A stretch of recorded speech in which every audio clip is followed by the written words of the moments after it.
The weekend also marks the completion of President Trump's first 100 days in office. He now calls it an artificial marker, but the 100-day standard has long been used as an initial measuring stick for new presidents. Tonight, we begin an in-depth look at the president's first 100 days, a 5-part series that will run in this 5 p.m. hour all week long. For our first installment, here's Chief White House correspondent John Roberts.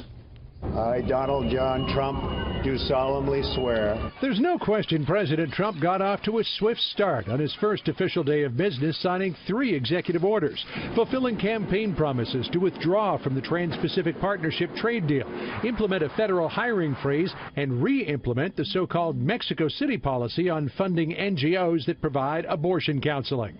Within the first week, he also green-lighted the Keystone XL and Dakota Access pipelines, authorized building a border wall and rebuilding the military, and issued his ill-fated executive order on the immigration ban, which was immediately challenged in the courts. These entrenched interests will do anything they can to keep the broken system in place. Compared to his recent predecessors, President Trump has been particularly prodigious with executive orders. As of today, he has signed 25. That compares to 19 for President Obama, 11 for George W. Bush, and 12 for Bill Clinton. He has also signed 28 laws, compared to 14 for Obama, 7 for Bush, and Clinton's 22. No administration has accomplished more in the first 90 days. But unlike his recent predecessors, the president so far has no legislative accomplishments to point to. Presidential scholar Alan Lichtman was virtually alone in his early prediction that Donald Trump would win the presidency. I think it's been a pretty troubled first 100 days. Not because he hasn't done anything. He has done a lot. This has not been a do-nothing presidency, but he's done almost all of it through executive order. In his first 100 days, President Obama completed a massive stimulus package and signed the Lilly Ledbetter Fair Pay Act. President Bush made headway on his signature tax cut and introduced his No Child Left Behind Act. Bill Clinton made good on a campaign promise, signing the Family and Medical Leave Act. So far, President Trump's promise to repeal and replace Obamacare has gone nowhere. Blocked, not by Democrats, but members of his own party. The hallmark of a successful presidency is always to get permanent legislation through Congress. You really want to put your mark on the statute books of the country. But it often takes far longer than 100 days to put legislative points up on the board.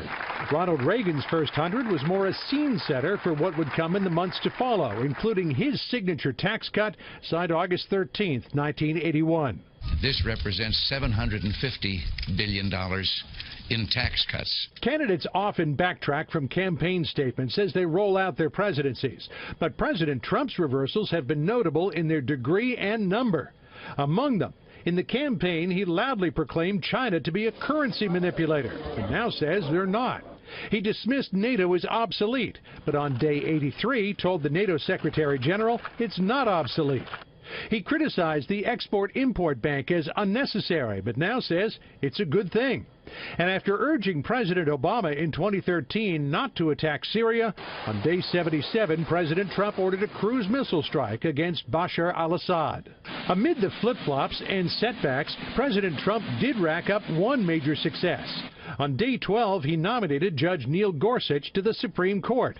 And though Democrats blocked the nominee, forcing the Senate Majority Leader to invoke the nuclear option to confirm him, Gorsuch was sworn in on day 81. Justice Gorsuch, I again congratulate you and your entire family. President Trump's first 100 days were also marked by controversy. He was pilloried for his immigration ban, had to fire his national security advisor, and spent weeks defending a claim that he was wiretapped by President Obama. He put his political director on the National Security Council only to later take him off, and spent much of his first 100 days at war with the media, accusing them of fake news. I'm changing it from fake news, though. Doesn't that undermine? Very fake news. You got to tear up the history books when it comes to Donald Trump.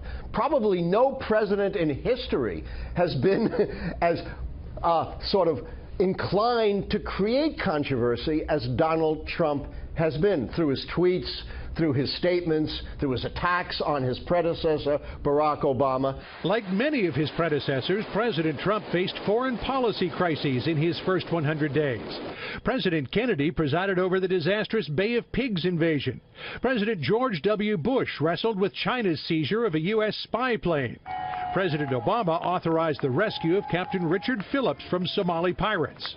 President Trump was criticized as having no depth on foreign policy, but his handling of the missile strike on Syria, the mother of all bombs in Afghanistan, and the looming threat from North Korea may provide a Reagan-esque pivot point for the president. The world has a way of grasping your attention, and to the extent to which he can continue to seem to be acting decisively with respect to international challenges, that will put some wind in his sails and will earn him respect from the American people and even from some Democrats. The president has a narrow chance for a legislative victory before his 100th day. Republicans are nearing agreement on a new health care proposal, but I am told it is very, very unlikely it could come to a vote this week. What the president definitely wants to avoid is a government shutdown that would come on his 100th day, working hard to cut a deal with Democrats on a new spending bill. Brett? John, I'm struck by that last part of the piece where you talk about the foreign policy pivot. And today, meeting with the UN ambassadors and their wives, hosting them, meeting with Senators Lindsey Graham and John McCain. Clearly, that is a focus now for President Trump. This really has, I think, been a pivot point for him, and as Alan Lichtman said, put some wind in his sails. And it's really interesting that it comes in what was taken to be probably his weakest suit. But he's acting decisively, whereas predecessors have not acted decisively. Today he told the UN Security Council ambassadors, you better get busy.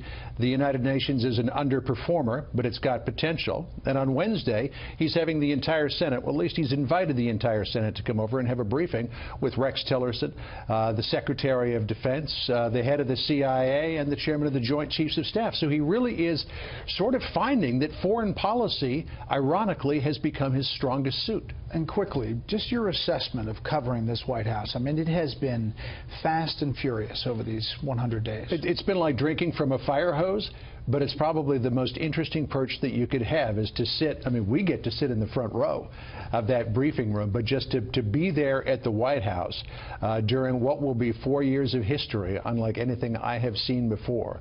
And I covered the Bush administration. There was a lot going on in those first few years, as you well know, because you were there as well. But it really is something else to behold, I'll tell you that. Well, you do it well. Thank you, Joe. Appreciate that. Thank you.